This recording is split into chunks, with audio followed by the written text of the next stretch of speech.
all the way from not yet Austin, Texas, soon to be Austin, Texas, but all the way from deep, dark Chicago. Yes, sir. We have the photographer in-house, the traveling troubadour, the poet extraordinaire, Janet Kuypers. Thanks very much.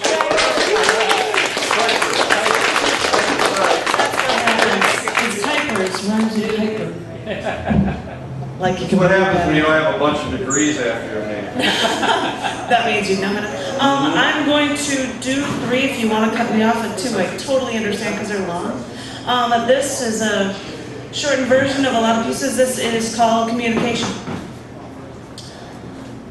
Now that we have the information superhighway, we can throw out into the open our screams, our cries for help so much faster than we could before. Our pleas become computer blips, tiny bits of energy traveling through razor-thin wires, traveling through space, to be left for someone to decipher when they find the time. I checked my email recently, and the people that I actually email the most are the people that live in the same city as me, all of whom I know the phone number of, all of whom are only a local call away. In fact, one of my friends lives on the same street as me, a block and a half away from me, and I still email her as much as I call her, even though I could just walk down the street and have an actual face-to-face conversation with her. Because now that we have the information superhighway, we can throw out in the open our screams, our cries for help so much faster than we could before. But what if we don't want to communicate or forget how? Too busy leaving messages, voicemails, emails, text messages, forgetting to call back. What if we forget how to communicate? I was at a bar with some friends, and I was explaining why I hadn't talked to my friend Erin in a while. You see, we usually just email each other, and when we do, we just hit reply.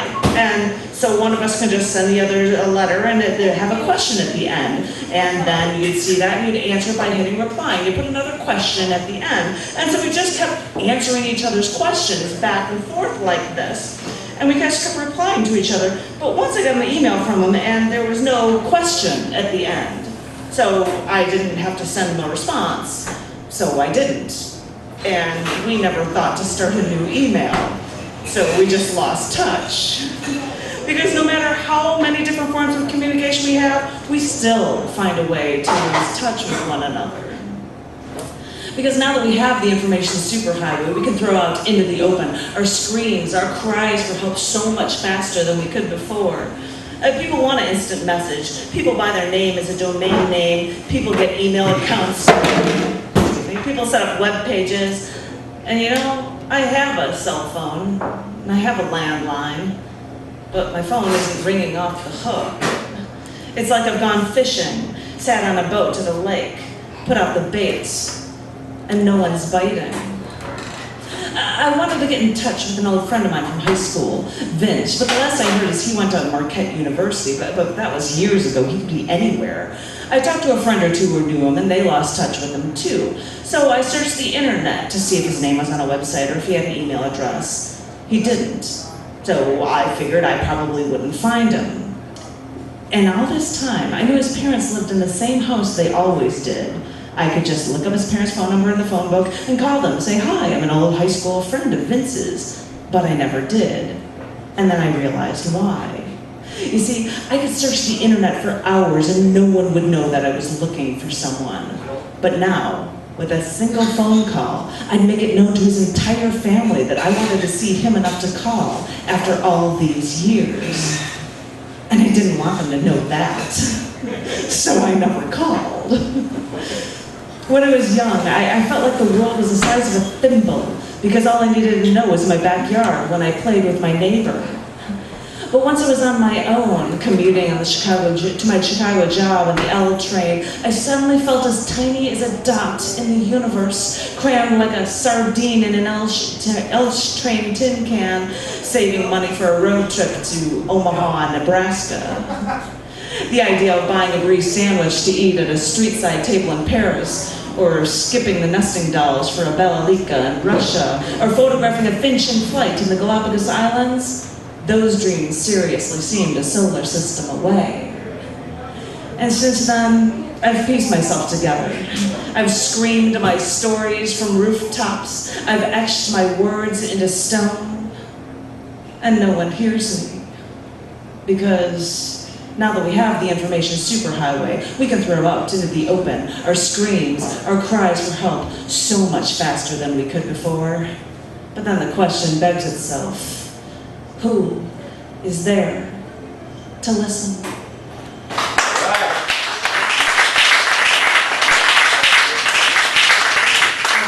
Thank you very much. I'm going for my very emotional one. This is called Death Takes Many Forms. It is winter now. The trees have lost their leaves. The city is covered in a thin layer of soot and snow. The grass is dead. In the sunless sky, blackbirds circle overhead, searching for prey. An eerie cold settles over everything. Nothing is growing anymore.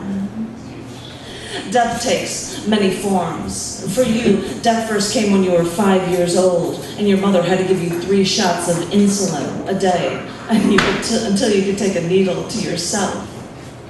Did it hurt to push that needle into your arm the first time? Or did it hurt you more to know you had no choice?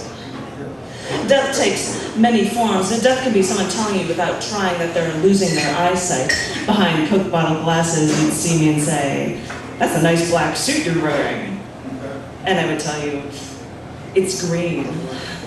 And you wouldn't believe me. You wouldn't hear the howling wind of the changing seasons. Death takes many forms. I know what follows the autumn wind. It is winter now. Do you remember when it happened? The changes are subtle. The temperature drops first only slightly. It's almost imperceptible. Only when the first snow falls do you realize where all the seasons have gone. Death takes many forms. Death can be a sweat-soaked shirt, the shakes, dizziness when you needed food. You would look as pale as a ghost as I would hold your cold, wet arm and study you. Quick, some sugar will make everything better. Isn't everything better yet? Death takes many forms. The signs of death can come when you lose your circulation. "My feet are numb, Janet," you'd say. I can't feel my feet anymore." And I would rub your feet for you. And you would say, "It makes a difference. You feel better." If only I could do this forever. Death takes many forms. I said goodbye to you to travel my own road, but I didn't think it was the last goodbye. How was I to know? When I left, I knew you didn't want me to go. And now it's my turn. Why are we always saying goodbye to each other? Are you trying to teach me a lesson? Because if you are, well, I've learned it. You can come back now. Death takes many forms, and now it seems you take me down with you. Now it seems you take me down into that casket with you, and I'm running my hand along your jacket lapel, and I can feel the coldness of winter all around me, and I can hear them shoveling the dirt over my head, and I want to get out, and I want to take you with me. Death takes many forms, and death can be that hole you left, right over here, just a little to the left. I keep wondering when the pain will go away, when everything will be better. You once showed me that winter could be beautiful. Instead of the darkened, dirty snow lacing the city streets, you showed me a quieting snowfall over a lake at your parents' backyard, glistening in an untouched whiteness. I told you I hated winters, and you told me, this you don't hate. Well, I'm still learning. It is winter now, and death takes many forms. The seasons change for you and I. It is snowing, and something is ending. It is snowing. Somewhere, it is snowing. All right. Yeah.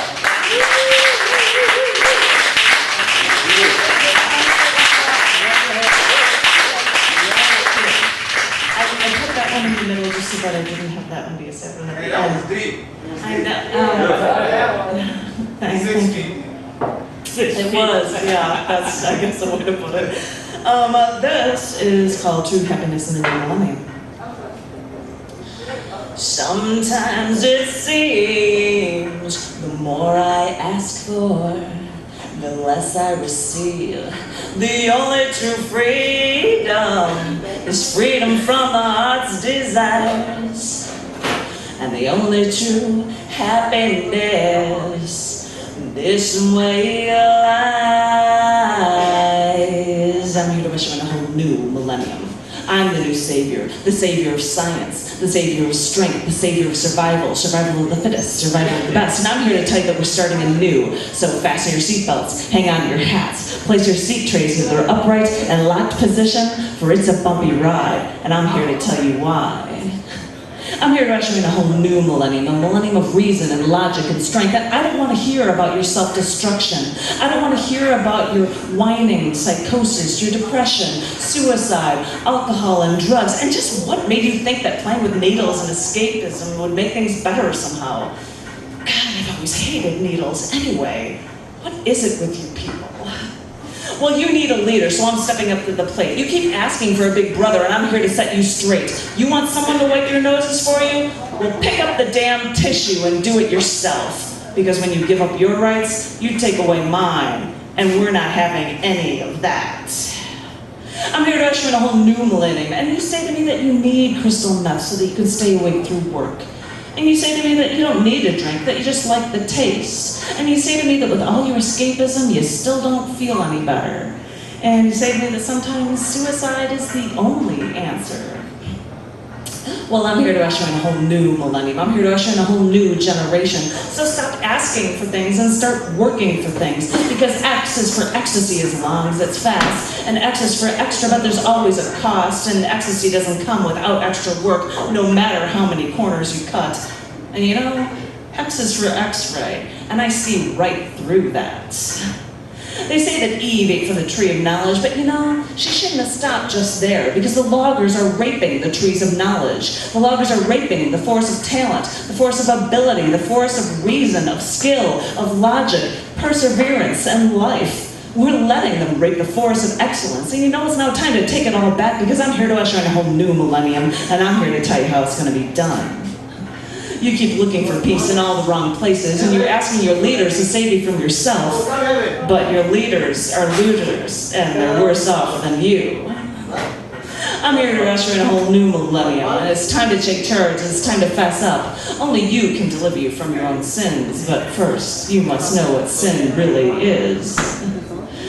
Take it in your own hand, true people. Mold your own tools. This is the new millennium, and this is your chance. No one should be showing us how to fail. People mastered that feat a millennia ago. So set your own rules and do something fast, because it's time to take charge, and it's time to be alive.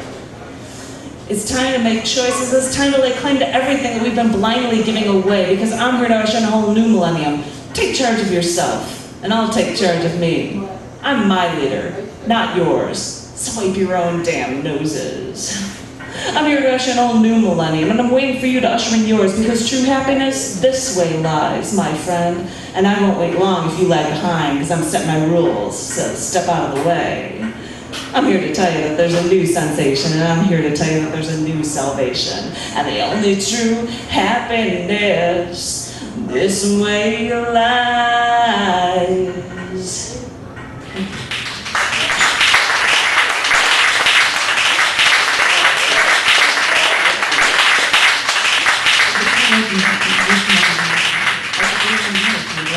Or you're just saying. Well, you know, we've got them lined up out here, so I think one more would be just fine. Okay. Only because you said so. This was a piece we did in the most recent feature. We got a rule. We got to be out of here by 11:30. I know this. That came out at 11:14, by the way. This is something I did in my last feature. Last one. And I've got one more feature at Gallery Cabaret in 2 days, if anybody wants to come by from 7 to 9 p.m., hosted by Dave Ketchum. This is a piece called Other Souls. Other souls litter history books. I wish I was Joan of Arc, carrying her banner in battle, giving divinely inspired advice to the men under her command. And I wish I was burned at the stake for my beliefs. As the flames rose to her Roman nose, I wonder if she ever knew her ultimate power. I wish I was on the Titanic. Oh, that sounds so like me, being the rich elite on the first cruise across the ocean.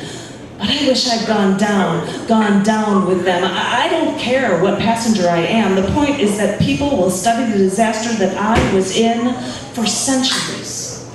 Books will be written, movies will be box office hits, all from me being in the wrong place at the wrong time. I wish I were my ancestors, Marie, Avshi, Petronella, Johanna. I wish I was in the resistance, like them, to save Jews from the SS during World War II. I never lived through their struggles, but I'd gladly take their place to fight for something, even if it meant being killed by the Nazis. For what? For trying to save lives.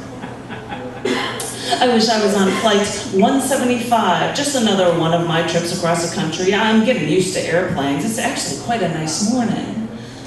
Come 2001, come all the damage I have seen so far in my life, maybe this would be a good one to go. I haven't seen the World Trade Center since '95. Wow, what a view this flight is giving me. Maybe I'd hear from a neighboring passenger's phone call about the hijackers. No matter. I'd see the inferno of the North Tower before I'd take part in a big inferno myself. Some time to panic, and then, like that, it's over. Years later, my name would be cut through metal, memorialized around the fountains of the once tallest buildings. Yeah, it would be quick, but people would come to this New York intersection by appointment only and run their hands around the letters of my name. After all this pain, they wouldn't forget. Other souls litter history books. Some may have been great, some, as I said, may have been at the wrong place at the wrong time. And after I've been attacked, and after I've been almost killed, what? I've pieced myself back together. I've screamed my stories from rooftops. I've etched my words into stone. And no one hears me. And if they do, no one will remember. All right.